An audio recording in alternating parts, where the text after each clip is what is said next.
começar, né? Então, boa noite, pessoal. Essa é a nossa última monitoria aqui com vocês. Nós vamos fazer uma revisão aqui de estrabismo. A gente vai introduzir o assunto para vocês, vai falar um pouco sobre aquelas nomenclaturas, vai depois falar sobre os tipos de estrabismo, quais os testes que a gente faz, as principais causas e como é que a gente trata. Então, para começar, algo importante que a gente tem que retomar é o conceito de fusão das imagens e visão binocular. Então, como vocês devem lembrar lá da aula, os nossos dois olhos enxergam coisas, a gente está olhando para o mesmo ponto, mas eles veem um pouquinho diferente de um lado para o outro. Se vocês fixarem um ponto e fecharem um olho e depois o outro, vocês vão ver que ele dá uma pequena movimentada no espaço, mas a gente não enxerga dessa forma, a gente enxerga uma única imagem. Isso porque o nosso cérebro faz uma fusão das imagens. Isso depende de um controle fino entre o sistema motor dos nossos músculos intrínsecos e extrínsecos e do nosso sistema sensorial, que vai receber o estímulo e vai corrigir essa movimentação. Então, a gente só tem a visão binocular com a fusão das imagens. Outra coisa importante da gente revisar para que vocês entendam qual é a importância do estrabismo, a importância da gente identificar e se tomar uma conduta, é entender o desenvolvimento da visão. Então, a gente nasce com todas as estruturas anatômicas ali do olho, das vias ópticas presentes. A gente nasce com o potencial de desenvolver uma visão normal. Mas essas estruturas ainda não estão maduras e para passar por esse amadurecimento ele precisa do estímulo. Então, ali na região da fóvea, que vocês sabem onde a gente tem a maior concentração de cones, é onde a gente vai receber o estímulo. Quando a gente nasce não é assim, é basicamente igual uma retina periférica. E ao receber o estímulo nervoso, ao receber a luz ali naquele local, ele começa a amadurecer, esses cones vão se maturando e também a gente tem o amadurecimento das vias ópticas, a gente começa a fazer sinapse ali. Então, a primeira coisa que a criancinha vai fazer é o reflexo de fixação. Ele vai começar ali em torno do primeiro mês e até o sexto mês essa criança tem que estar fixando. Até o sexto mês, ela pode fazer uns desvios, tipo desvia e volta. Se isso for persistente, se isso for permanente, não é normal, precisa tomar a conduta. E se após o sexto mês essa criança também não estiver fixando, não é normal, precisa fazer alguma coisa. Depois disso, acontece uma melhora da acuidade visual, porque esse sistema vai amadurecendo. Terceiro, acontece a histeropsia, que a gente começa a ter a visão tridimensional, ou seja, começa a ter noção de profundidade. E por último ocorre a fusão, a gente começa a ver uma imagem só.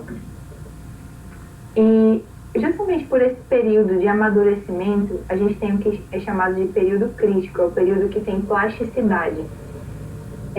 Esse desenvolvimento completo do sistema visual vai terminar lá pelo 8º, 10º ano, vocês vão encontrar algumas divergências a depender do local que vocês leiam. Isso não ocorre no adulto, que já está com a visão formada. Então, por isso que é tão importante a gente agir no estrabismo na criança, por causa desse estímulo, desse período crítico. Se ela não receber o estímulo no local correto, a visão não vai se desenvolver. E vai começar a acontecer o que? Uma perversão visual, que é a ambliopia, certo? E o cérebro vai suprimir a imagem que você está recebendo, que não é tão boa. Então, a criança tem um olho fixador e o outro está desviado.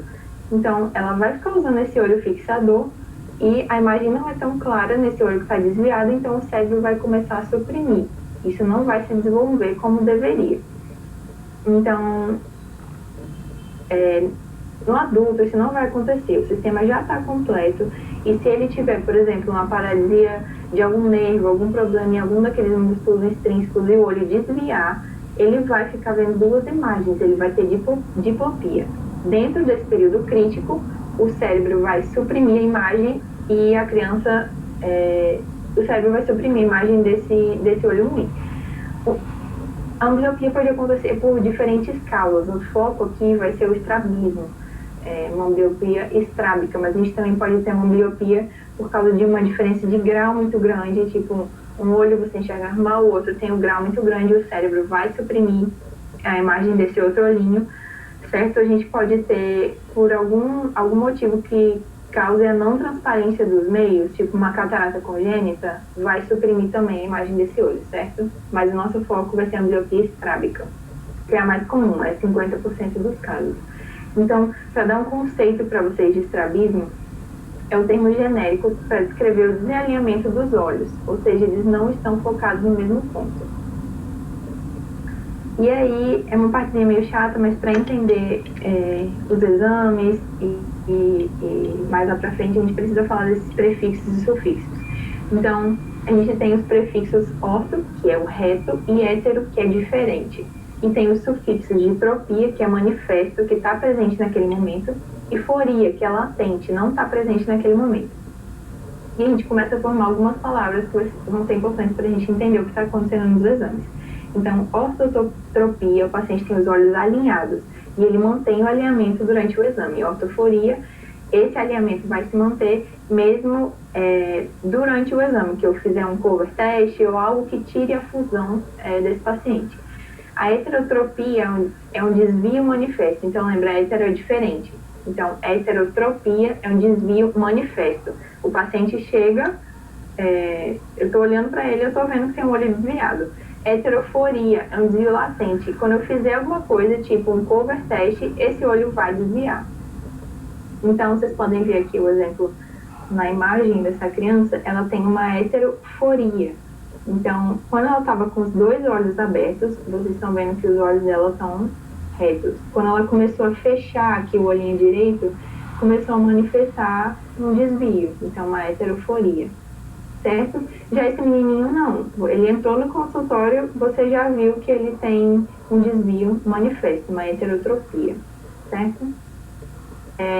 Outros prefixos que a gente precisa saber, exo, que é para dentro, a gente vai abreviar como ET, exo para fora, a gente vai abreviar como XT, hiper para cima, hipo para baixo. Então, vamos ver aqui nas imagens para a gente fixar melhor. Essa primeira aqui, normal. Aqui, o olho esquerdo está desviado para dentro. Então, é exo. Aqui para fora, certo? Um XT. Aqui, a gente tem um olho desviado para cima, um hiper. E para baixo, um hipo. Juntando com aqueles sufixos que a gente viu no slide anterior, a gente pode ter exotropia, exoforia, ou seja, manifesto ou não manifesto, hipertropia, hiperforia e etc. Então, pronto, vamos ver aqui alguns exemplos de estrabismo com esses prefixos e sufixos que a gente viu agora. Então, aqui o paciente tem uma exotropia, o olho direito está desviado para dentro. Aqui, uma exotropia, o olho direito desviado para fora. Uma hipertropia, o olho desviado para cima. E uma hipotropia, o olho direito desviado para baixo. Aqui a gente não tem as forias, tem só as tropias, que as forias eu vou ver durante o exame, quando eu ocluir um olho ou fizer algo que tire a fusão do paciente. Nossa, aqui a gente tem mais dois exemplos. Aqui um desvio exo, desvio para dentro desse olhinho esquerdo, e aqui um XT, um desvio para fora desse olho direito, certo? E agora a gente vai falar um pouquinho mais sobre os testes de estrabismo. Vamos lá, galera. Os testes é meio que a parte mais importante para vocês, principalmente porque, como médico generalista, vocês têm que saber identificar um estrabismo para encaminhar para um oftalmo, né? Então, o mais simples de todos, o mais tranquilinho, que você pode fazer em praticamente todo mundo, é o teste de Hirschberg. Então, basicamente, o que ele vai fazer? Vai medir a partir do desalinhamento do reflexo corneano. A gente vai utilizar uma luz, pode ser qualquer luz. Tá aqui, ó. Ceguei vocês, mas pode ser qualquer luz, celular, lanterna, tudo que vocês tiverem para dar uma luz, até o flash da câmera. E o que vocês vão poder fazer? Vocês vão, ao jogarem a luz de frente para os olhos da criança, vocês vão identificar que há um reflexo corneano diferenciado. Observe a imagem, mostra para mim, por favor, a primeira do topo, Mari. Observe quando você joga a fonte de luz no olho da pessoa, se ela tiver algum desvio manifesto, você vai observar que o reflexo corneano ele cai dentro da pupila num olho e fora na outra. Quer dizer que não está entrando luz nenhuma ali dentro. Então quer dizer que aquele olho ali não está alinhado com o que deveria ser. Então a visão não está sendo fusionada, ele está vendo duas imagens e logo essa criança vai acabar desenvolvendo uma ambliopia. Você pode realizar esse teste em quem? Crianças não alfabetizadas, recém-nascidos, pacientes com uma profunda ambliopia que não consegue diferenciar um olho do outro, que não consegue alinhar os dois olhos de jeito nenhum. Qualquer pessoa que você esteja com dúvida se ela tem ou não estrabismo, você pode fazer um teste de Hirschberg. Faça no seu coleguinha que você aprende. Faça em casa, dentro do espelho. Você sempre pode fazer o teste de Hirschberg. Ele é muito simples. É só jogar a fonte de luz diretamente paralelo à pupila do paciente e observar o reflexo corneano dele. Se tiver um reflexo corneano com as duas luzes alinhadas dentro da pupila, tá ok. Se tiver fora, tem algum estrabismo aí. Pode passar, por favor, a imagem. Pronto, gente. Teste de Krinsky. O teste de Krinsky é basicamente o teste do prisma. Você vai fazer o quê? Um prisma ele vai ser colocado para desviar o feixe de luz. Gente, lembra da física que a gente aprendeu lá no ensino médio. Prismas desviam luz. Não vou entrar mais em nada porque eu não lembro mais nada de física, mas prismas desviam luz. Vocês vão colocar um prisma para que ele desvie a luz até ficar dentro da pupila. Então, basicamente, você faz um Hirschberg e verifica que tem um desvio, tem um desvio lá manifesto, uma pessoa estrábica, por exemplo. Então você vai pegar o Krinsky, no caso, fazer o teste com Krinsky, e você vai medir a dioptria desse paciente. Então quando a luz ela chega dentro da pupila, chegou na dioptria certa. Você vai graduando cada prisma, como vocês podem ver na imagem, tem vários prismas aí. Cada prisma tem um poder dióptrico diferente. Então ao graduar, você vai acabar desviando a luz que está torta para dentro da pupila e vai assim corrigir a visão do paciente. A gente usa muito o teste de Krinsky para descobrir mais ou menos qual vai ser o prisma que vai colocar dentro do óculos do paciente que é estrábico. Por quê? Porque isso vai facilitar com que a fóvea do paciente seja estimulada. Porque ao você fazer a luz desviar por meio de um prisma, ela vai bater certinho dentro da fóvea e a criança não vai desenvolver uma ambliopia. Estou falando da criança porque quando um adulto é estrábico, às vezes é um pouco mais complicada a situação porque ele já está lá amblíope. Por isso que eu estou falando sempre de criança aqui. Mas, basicamente, usamos o prismas em pacientes estrábicos a fim de resolver o desvio que ele tem. Além disso, você também pode medir a dioptria do paciente através do teste de Krinsky. Pode passar o slide, por favor, Mari? Cover test. Também é um dos mais importantes. O Hirschberg é importante porque você pode fazer em praticamente todo mundo. Então, normalmente, pessoas que não têm a alfabetização clara, não conseguem fixar direito o olho, não entendem o que você fala, faz o Hirschberg nele que vai dar certo. Mas o cover test, ele pode ser usado em pacientes o quê? Pessoas que já têm a fixação, ou seja, já fixam a visão acima de 6 meses e que consigam, uma criança de acima de 6 meses não vai dar, tem que ser uma criança mais crescidinha aí. Em crianças pequenas, pode fazer também, que tenham colaboração, como eu falei, e em qualquer pessoa. O teste de cover test ele é utilizado a ponto de você fazer um teste de cobertura, no caso, em que vai apresentar desvios que são visíveis ou não no paciente, entendeu? Às vezes esses desvios são habitualmente ocultos ou não, e você pode observar através do cover test. Vou explicar para vocês com essa folhinha aqui, que talvez fique mais fácil. Na realização do cover test, você vai cobrir um dos olhos, entendeu?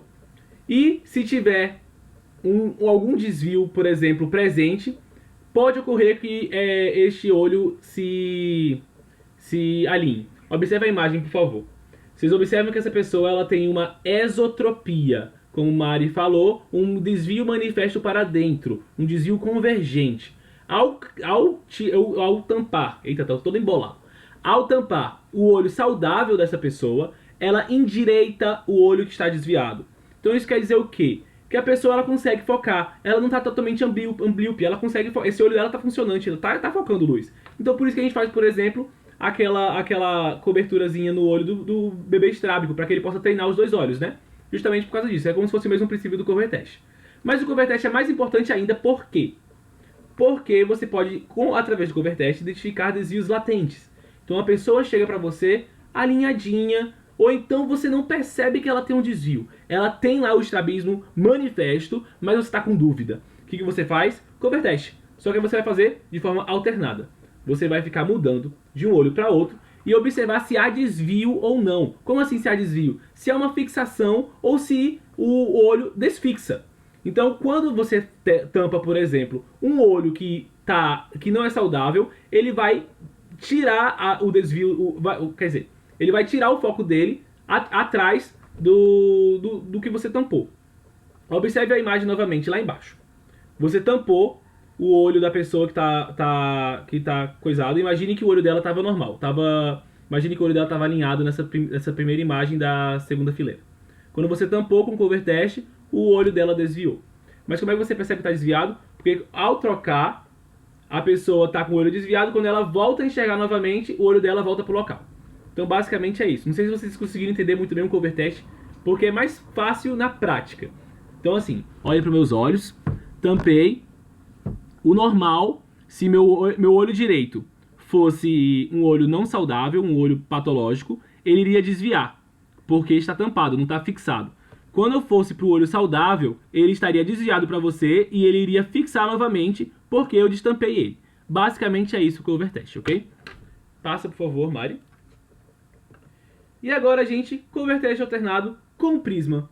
Basicamente, é a mesma coisa do teste de Krinsky, só que você vai fazer o cover test a fim de verificar quando o olho para de desviar.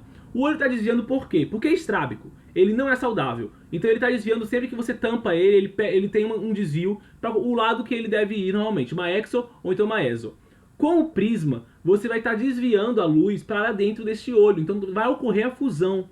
Dessa forma, você vai graduando com o prisma e fazendo o cover test para verificar se o olho movimenta ou não.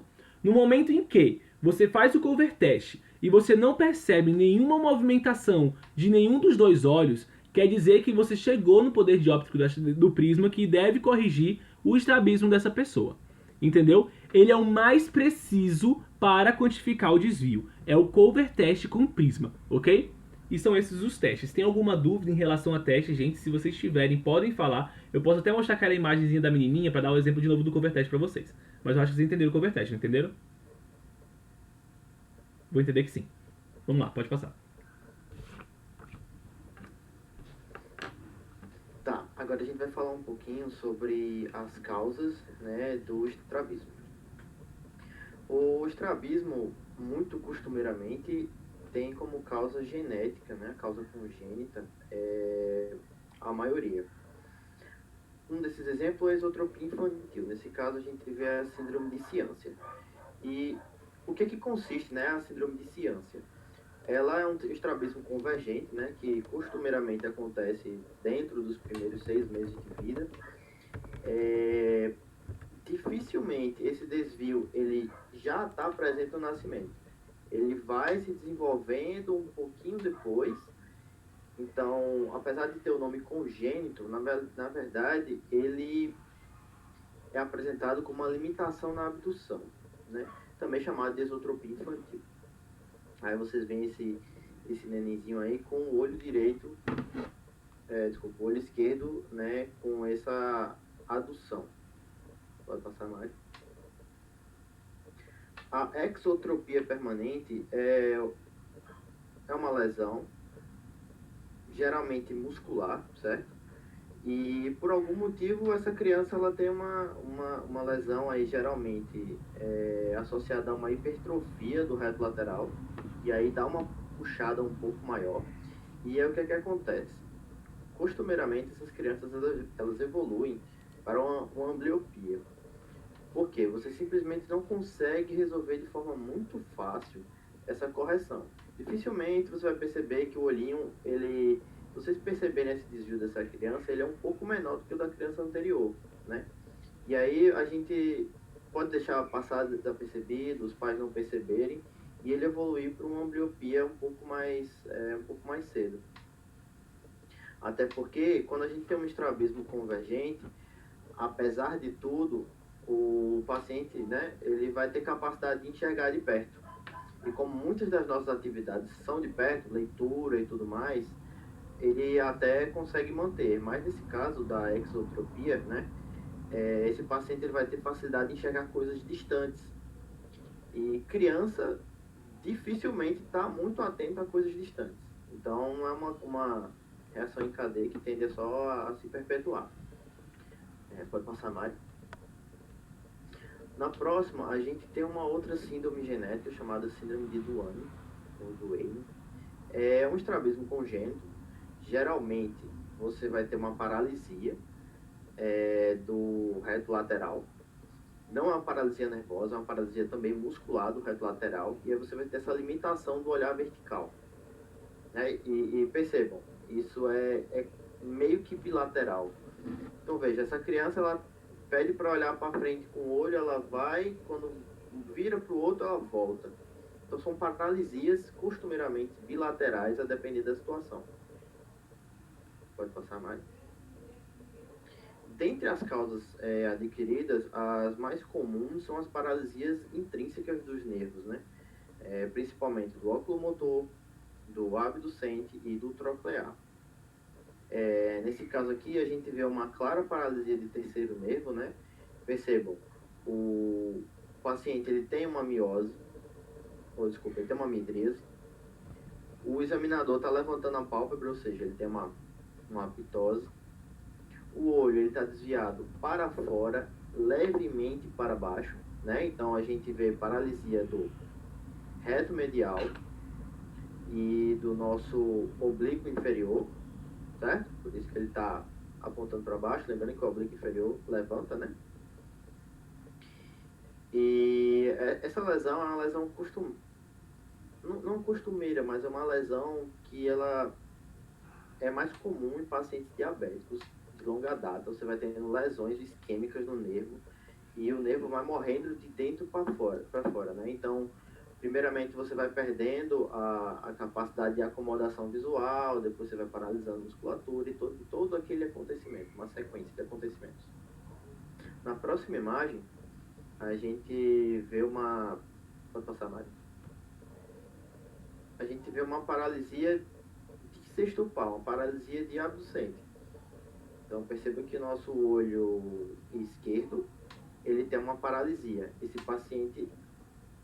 Desculpa, direito. Eu sou disléxico, galera. Eu não sei o que é direita e esquerda, eu tenho uma dificuldadezinha. Mas percebam, esse paciente ele não consegue olhar para fora com o olho direito, não é isso? Isso, o olho Esquerdo. Vocês me entenderam. É o olho que fica pro lado do mouse. Para mim é mais fácil assim. Esse olho, ele simplesmente não consegue jogar para fora, ele não consegue fazer uma abdução. Tá bom? Pode passar, Mari. Outra causa, que inclusive é uma das causas mais comuns de acontecer, é a acomodativa. Percebam esse pacientezinho, ele parece, né? Ele tem um estrabismo convergente aí, uma esotropia no olho esquerdo. E aí o que é que acontece? Quando você joga a lente nele, ele simplesmente corrige. Por quê? Esse tipo de situação é muito comum em pacientes hipermétropes, né? A criança, ela tem uma grande tendência a fazer essa convergência quando ela é hipermétrope, porque se a gente lembrar, o hipermétrope ele tem dificuldade de enxergar coisas perto, né? Ele tem capacidade muito boa de enxergar coisas a uma considerável distância. E é o que ele faz, para enxergar as coisas perto, ele simplesmente converge um dos olhos. A gente mesmo, quando vai olhar algum objeto, seja lá muito perto, a gente fica meio vesgo, né? Os olhos convergem. A tentativa dessa criança, assim, instintivamente, né, do sistema nervoso dessa criança, é fazer uma convergência nesse olho. E aí, quando a gente joga a lente corretiva, simplesmente desaparece, porque ele não precisa mais fazer essa convergência para poder enxergar bem. Pode passar mais. A outra causa é uma causa sensorial. Esse é um paciente que tem uma lesão de nervo óptico, uma lesão de primeiro nervo, certo? Ele tem uma lesão de neuromielite óptica, simplesmente ele é amaurótico. Percebam, no nosso olho esquerdo, novamente, ele é amaurótico, ou seja, esse paciente ele simplesmente não enxerga, né? E aí o que é que acontece? Ele joga o olhinho para fora, porque simplesmente aquele olho dele já não tem mais muita utilidade. E aí simplesmente você tem uma sequência de atrofias de outros nervos, de outras vias, esse paciente perde, né, essa capacidade. Arthur fez até um questionamento aí. Alguém sabe qual é o teste que a gente avalia para ver se você tem um dano aferente do nervo? Isso aí, no caso, ele tem um defeito pupilar aferente relativo. E aí o nosso teste, né, é o Swinging Flashlight Test. Isso aí, maluco. Pode passar mais. A gente tava me referindo ao teste Hirschberg, que dava pra ver também. Ah, Hirschberg. Mas vocês foram mais além, tudo bem. É verdade, ele foi feito teste Hirschberg, né? Para ver o defeito desse paciente, a gente faria o Swinging Flashlight Test. Nesse outro nenenzinho aqui, a gente olha diferente e fala, não, esse carinha tem um estrabismo ali no olho direito dele, parece estar com uma exotropia, né? Ou com uma esotropia. Só que o que acontece é que ele simplesmente tem um epicantro. Ele tem uma prega epicântrica muito, muito eminente. E aí, meio que tampa um pouquinho da esclera dele. Mas esse paciente não é estrábico, ele tem os olhos completamente normais. Bom, e agora para o tratamento, né? Costumeiramente é uma causa mais pediátrica, né? As causas que a gente consegue resolver são causas mais pediátricas. E aí, o principal tratamento, né, para evitar que ocorra a ambliopia é a oclusão. E aí esse paciente ele vai ficar fazendo oclusões periodicamente nos olhos, para que eles simplesmente não atrofiem um deles, né? Para que o cérebro simplesmente não apague, o sistema nervoso não apague um desses olhos. E aí você vai fazendo essa alternância entre um olho e outro. Outra forma, pode passar mais? Outra forma de corrigir isso é com a refração, né? Simplesmente como aquele caso que a gente mostrou anteriormente, o paciente ele tinha uma esotropia, colocou a lente e voltou normal. Então a causa refrativa é muito importante, a gente corrigir a refração desse paciente, para que ele simplesmente não perca a capacidade visual dele. E outra forma que não é muito utilizada, pelo menos não é muito moralmente aceita, né? É a penalização. Simplesmente o gurizinho se recusa a usar aquele olho, aí você, além de ocluir o olho bom dele, você ainda pode pingar a atropina. Ou seja, você meio que parcialmente cega aquele olho bom dele e ele é forçado a enxergar com outro olho. Mas lembrem que ciclopédicos podem doer, né? Então, além de incomodar, arder, ele vai ficar parcialmente cego do olho e vai doer. Então, não é legal. Pelo menos não é mais moralmente aceito, graças a Deus. Essa lente aí que Mário tá mostrando é uma lente tipo prismática. Quando a gente tem pacientes, isso é consideravelmente mais comum em pacientes com exotropia, né? Desvio para fora. A miopia pode ser uma causa, mas não necessariamente. E aí o que é que simplesmente o que é que a gente faz? Coloca essa lente, é uma lente prismática. O que é que a lente prismática vai fazer? Ela vai pegar o raio de luz e vai jogar para dentro do olho do carinha. Então, como o olho dele está desviado para fora, perceba que o nosso prisma, né, é um prisma de base estreita perto, ou desculpa, é um prisma com o estreitamento para dentro, ou seja, um prisma de base larga lá.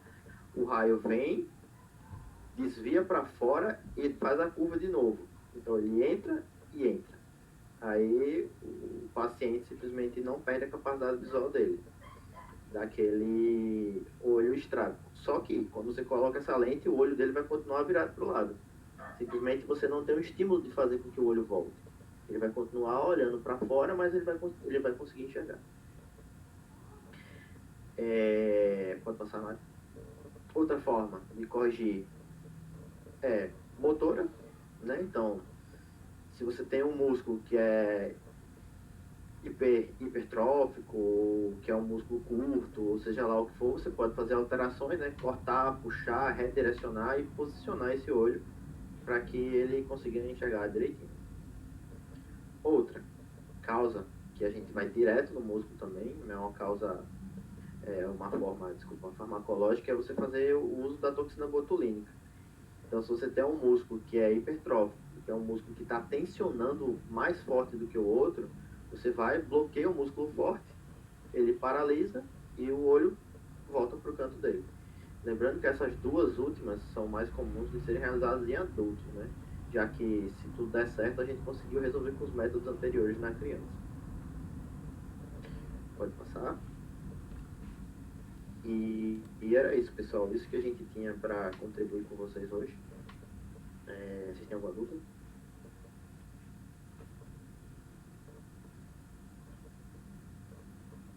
Ok, gente, essa foi a nossa monitoria. Muito obrigado de verdade.